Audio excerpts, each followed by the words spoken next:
It exfoliates and moisturizes 24/7 like Old Spice Gentleman's Himalayan Sea Salt Body Wash. Now, if only there was a mountain range separating the Indian subcontinent from the Tibetan plateau where I could hide my Old Spice and keep my family from stealing it, my impossibly smooth skin will finally be safe.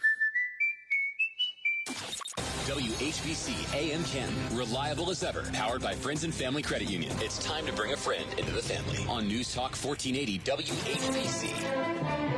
Live from the studios of News Talk 1480 WHBC, it's Kenny and JT.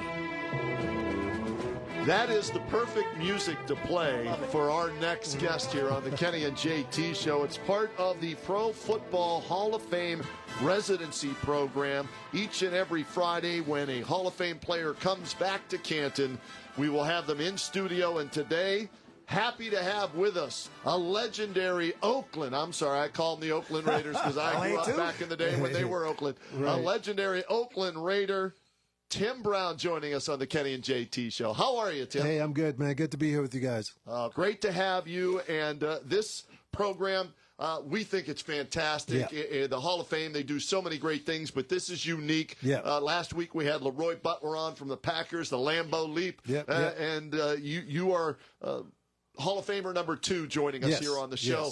Yes. Just your thoughts when they said, hey, we're doing this residency program. We'd like you to be a part of it.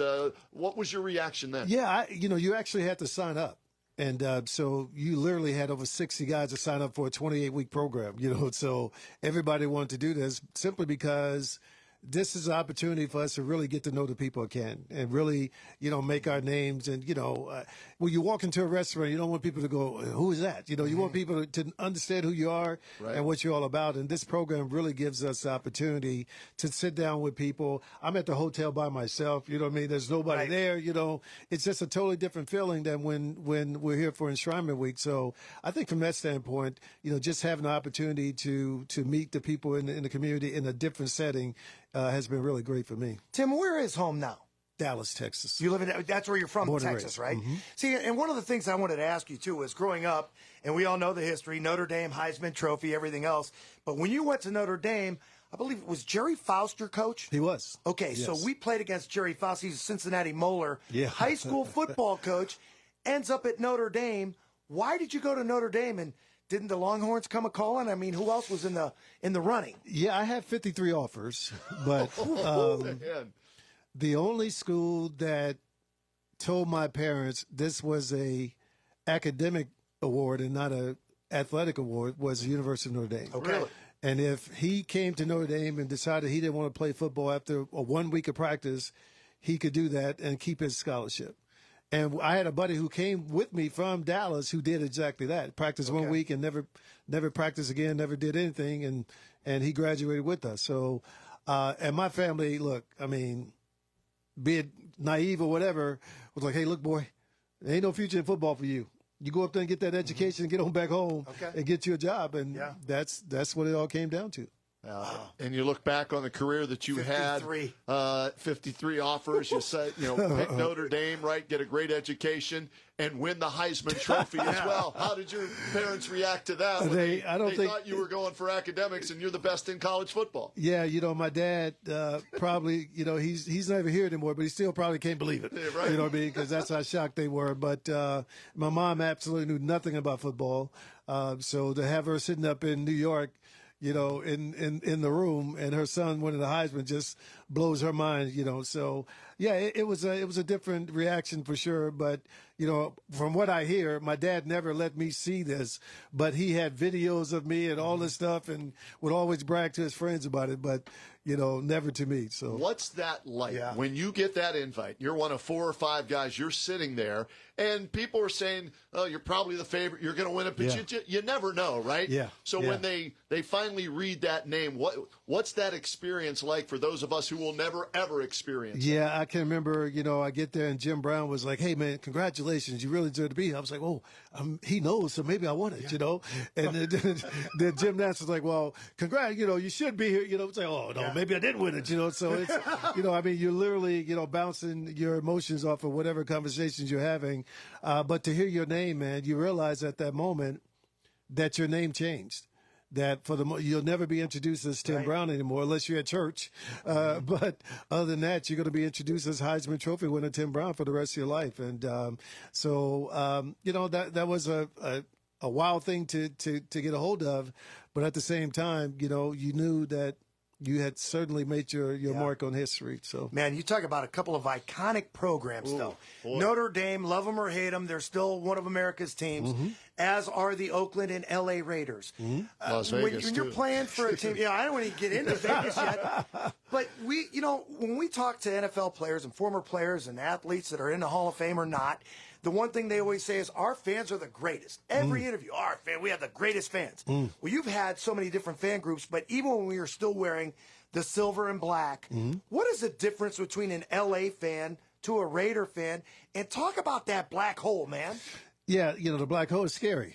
The scary thing about it is those guys act like that, but think about where they're sitting. They're sitting in really good seats. So these are doctors and lawyers, and these are not people who come off the street. Yeah. These are some serious people in the neighborhood, and they act like I don't know, when it comes to that black hole, man. But yeah, look, the fan base in LA was a different fan base, right? Because we had fans who were very loyal, but at the same time, if it was 80 degrees on Sunday afternoon and we were a bad football team, maybe we'll go there. You know what I mean? And but once we got to Oakland, man, that thing was unbelievable. The sellouts we had, it didn't matter if we were 4-11. It was the last game of the year. We had a full stadium. You know what I mean? So, and I don't think that has happened since we left, because now before they left Oakland, they covered one top part of the stadium because they couldn't get the fan base up. But look, the base has been through a lot. Oakland, L.A., back to Oakland, not Vegas. I know so many guys in Oakland said, Tim, I can't do it no more. Right. You know what I mean? They left California, so I can't. So it's going through a metamorphosis, unfortunately, but I think it'll come out on top. There's some great people, no doubt. Tim, it's hard. I mean, being a Cleveland Brown fan, I born and raised here my entire life. When they left, part of me left with them, but when they came back, at least they got to keep their colors and their name. I mean, when the Raiders move, what is the message to a Raider fan? I mean, can you be a Raider fan if they're in Vegas?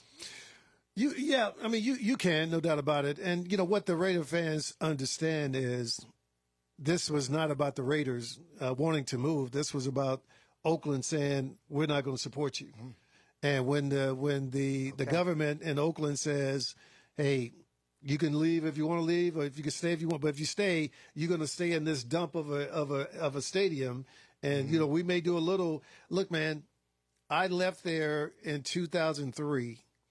I didn't go back to a Raider game or in the locker room area until 2015, I think, when I got – and the same – unreal sheet. I'm talking about a sheet that they had up to separate so you can't see the Oakland A's locker room that was had my picture on it. It was all shredded, and I'm hanging like this. And it's like, I mean, what is this? This is a multi-billion-dollar operation here, but I mean, that's what you have to deal with, man. And so I think the Raiders, I can remember being with Mark Bedane, the president of the Raiders, in Oakland, and I got there really early, and we were up in the suite. He was literally crying, because he was having to do something that he didn't want to do. Right. They did not want to leave, but when the city is saying, take us or leave us, this is what you're going to get. You don't really have a choice. And I think the intelligent fans who know what really happened understand that, and I think they will always support the Raiders. I've always wanted to ask this question on a guy that played in a multi-sport stadium. What is it like getting tackled in the infield? It is the worst ever. Because it's not dirt, it's gravel. Oh, yeah. Oh, wow. You know what I mean? It's not dirt. Gravel, right? Yeah. So, dirt is fine. I grew up playing on dirt fields. Right. But this is gravel, man. And, I mean, the reason why I started wearing these little things on my elbows and all that, was because of that. Because I didn't want to, be all scarred up from falling in the gravel, and it probably cost me about 4 touchdowns too. You know what I mean? Because you make that move and you skid out, and you catch the ball and you had 2 steps on the guy, but now he caught you, because you can't spin out of the gravel properly. So what a horrible situation that was. And you know what? Your point about the Raiders and the city of Oakland saying take it or leave it, the A's are finding that out as well. It's crazy. Right? Isn't that nuts? It's really crazy. And the A's were fighting the Raiders on some things, and now they're getting the same backlash, So, it's unfortunate, man. But, it is what it is. The city really believes that area can become the next what they call the valley in California. The Tech Valley. Tech Valley or whatever. They think that area. Silicon Valley. That's what they think that area can become. Wow. Interesting. They're willing to bet their price on it or whatever. We'll see. Hall of Famer from the class of 2015, Tim Brown, joining us in studio. You can follow him on Twitter at 81TimBrown. And I told you before we started the interview, and by the way, I did shake his hand when he came in. Okay, I got him in Pittsburgh. But for him, okay, help our listeners that are Raiders fans or Steelers fans. They understand that rivalry, right? Sure. For the ones that didn't grow up there rooting or playing in it, share with our listeners and my partner here how fierce that rivalry was and still is to this day. A lot of that happened before I got there for sure. So I was sort of, taught into what this was all about, especially when we played the Steelers early in my career, where we still had some older guys on the team. I never seen guys like practice the way they practice. And I'm like, hold up. It was like on Miami week or USC week in college. And all of a sudden you see these guys slobbering in at practice. It's like, what the heck is going on around here? But no, it was a big deal. It was a really big deal. It's still a big deal. Yeah. It's still a big deal because of, the Franco Harris thing will never be settled. You know what I mean? He caught it, by the way. It was weird. So, you just have all those type things happening, man. But no, it was an incredible rivalry and still is an incredible rivalry. How lucky were you? We always talk about Ohio State and Michigan as being the greatest football rivalry in college, but Notre Dame, USC back in the day, right? And he said 2 iconic programs, Notre Dame and the Raiders. Forget what city they're from. Yeah. What was it like to play in these rivalry games, to be a part of history of the sport? Yeah, they were bigger than a regular game. You felt like a lot was riding on every time you played USC. Even when we played Miami, teams like that, we felt like, man, this is a bigger. Notre Dame did so much recruiting in California that to go out there and win or to beat them in South Bend, meant a lot for recruiting. And that's a, really unique thing about Notre Dame. There are not many places that's going to recruit New Jersey and Southern California, but Indy does. And so, we always looked at, I was 4-0 versus USC, but Marcus Allen was 4-0 versus us. Okay. So, we'd sort of talk about that all the time. But yeah, it was, those games we always look forward to. And it's like there were always bigger, greater plays made in those games because you could tell that there was more effort for some reason being given to them. Well, when you're Notre Dame, every game's a rival, isn't it? Whether it's Michigan, USC, it doesn't matter because when Navy, you're an independent, they all want you. Yeah, Navy, Air Force. Yeah. We got beat by Air Force my freshman year. What? At Notre Dame, we got beat. Steve Berline got hurt during the week and couldn't play, and our backup quarterback was like, "Hey, Navy, hey, Air Force, here's the ball for you. Here's one for you." And we ended up losing that game. So, but yeah, and that was a beautiful thing for us because it really made us prepare even harder when we were going up against, a Navy or some of those type schools. Tim Brownas is our guest right now, member of the class of 2015 Pro Football Hall of Fame. The residency program is going on for 28 weeks. You're the second player to come through our doors, and we really appreciate you coming here. Leroy Butler was here last week. We want to take it back to the old school, even before Notre Dame. Let's talk about high school football because we saw online that you spoke at Canton McKinley yesterday. I'm an alumni from Canton McKinley, and what's it mean to you to be able to stand in front of a bunch of young individuals that are trying to make their path? What's the message? Well, I think yesterday was a little different message because the coach wanted to, sort of get on top of some issues that they were having, during games or whatever, I guess in the past year. But, usually what I'm talking to kids about is, this is the chance of a lifetime. Mm-hmm. You know what I mean? Especially nowadays, you don't have to wait to get to college to get to the pros to get a little money. Now you can get a little money if you get to college. Right. Legally get some money if you get to college. And, you should do everything you possibly can do to make sure you get there in a very clean way. Watch what you're doing on social media, because that's the very first thing that every college is going to check. Okay. How stupid are you on social media? Because that tells a lot about you. And, just try and go out and do the best you can do in your particular sport. But with what they have in front of them now in college, my goodness, man, you should be doing everything you can possibly do to make sure that, hey, I'm this guy. How are you doing? Good to meet you.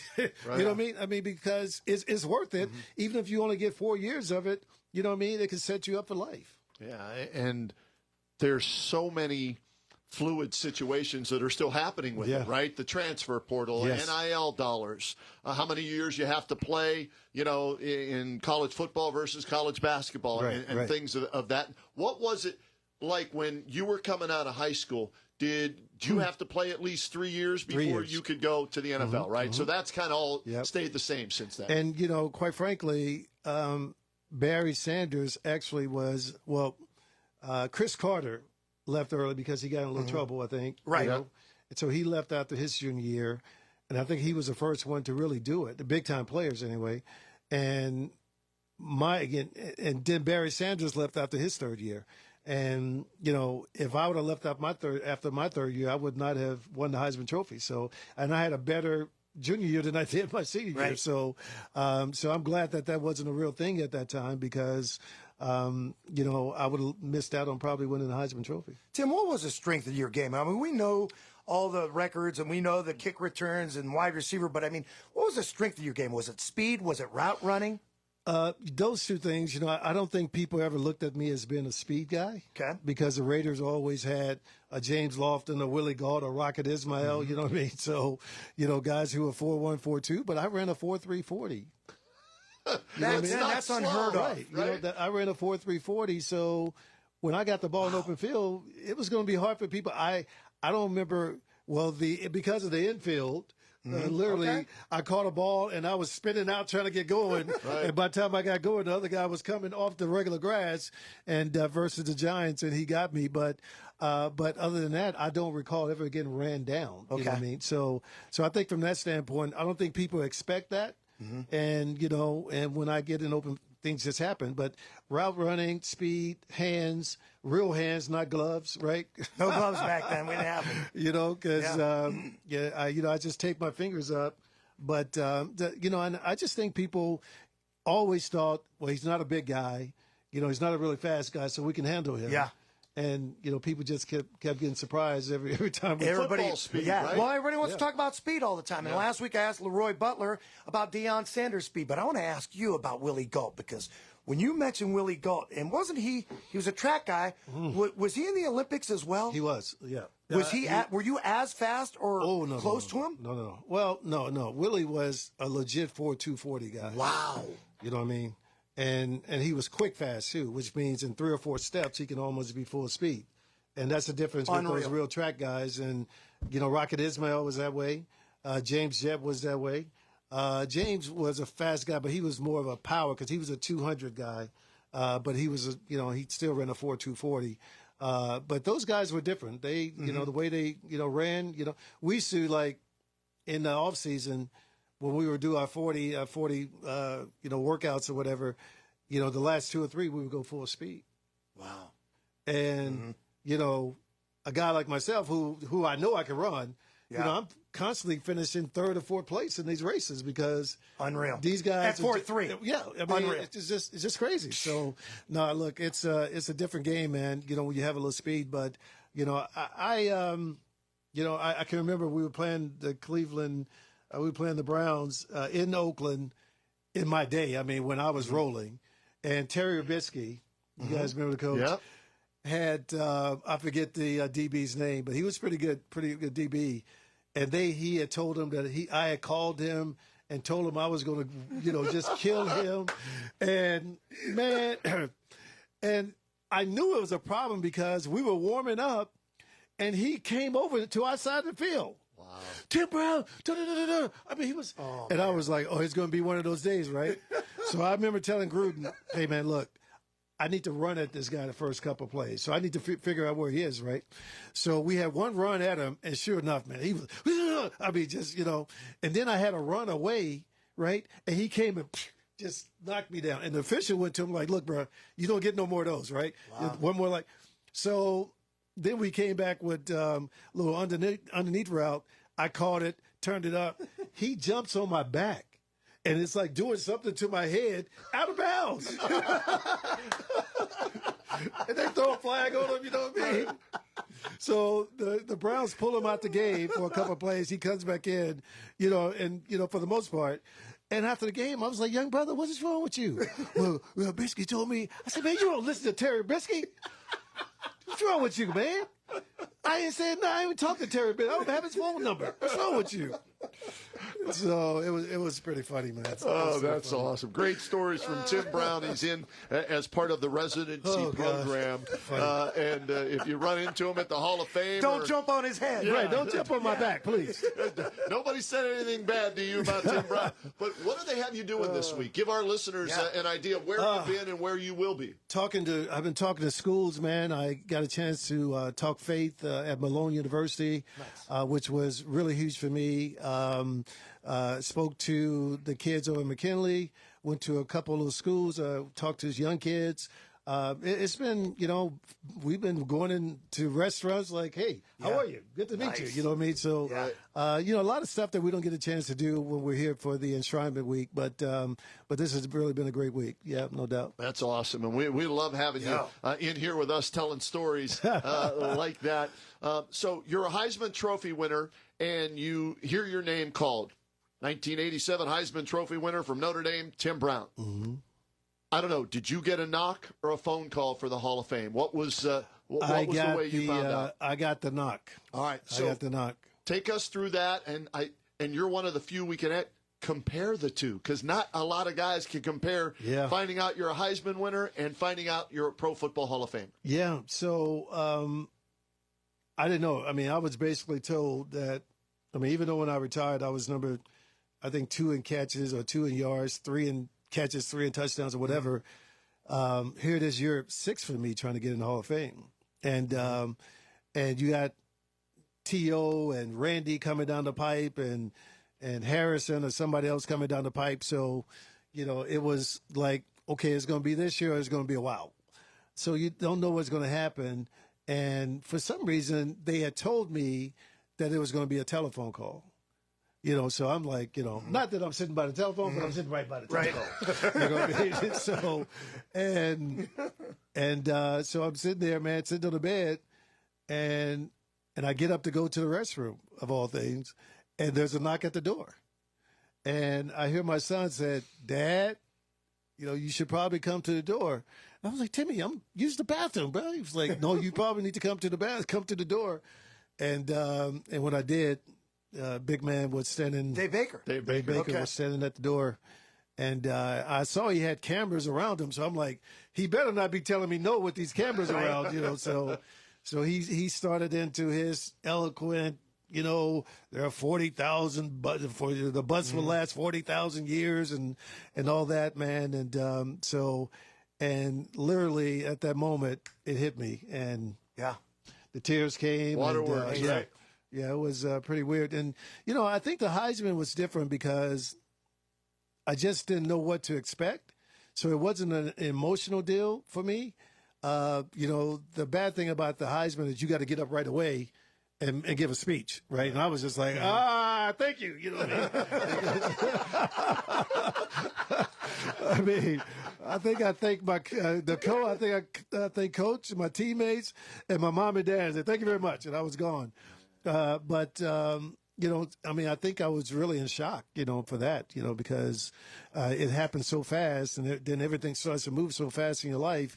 I got to tell you guys this, though, because I can guarantee you this has never happened to a football player before, and it definitely has never happened to a Heisman Trophy winner before. All right. My girlfriend was at the Heisman presentation when I won that night. Mm-hmm.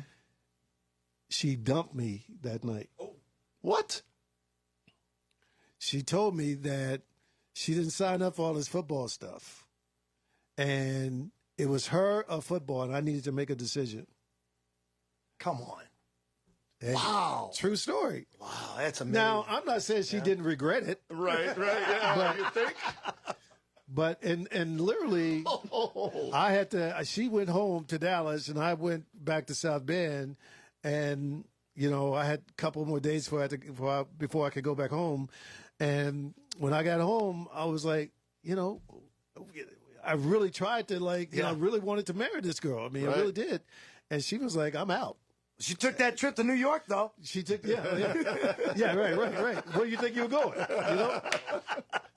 So anyway, so I think about that all the time because that was a real thing that happened. We've never heard that before. No, so that's a first. I don't want to hear it again either. You know, it's amazing too because you talk about the experience of the Heisman Trophy and the Pro Football Hall of Fame.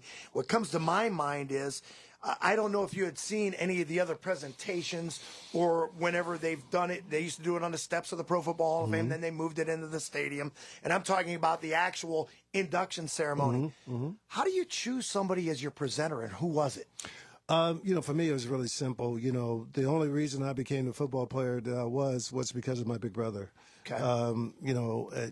Now, I used to call them torture sessions, but he called them coaching sessions. Okay. But he would take me out and teach me how to catch a ball and taught me how not to let a ball ever hit my chest and all that. So I became really good at 7, 8, 9 years old of catching a ball in my hands.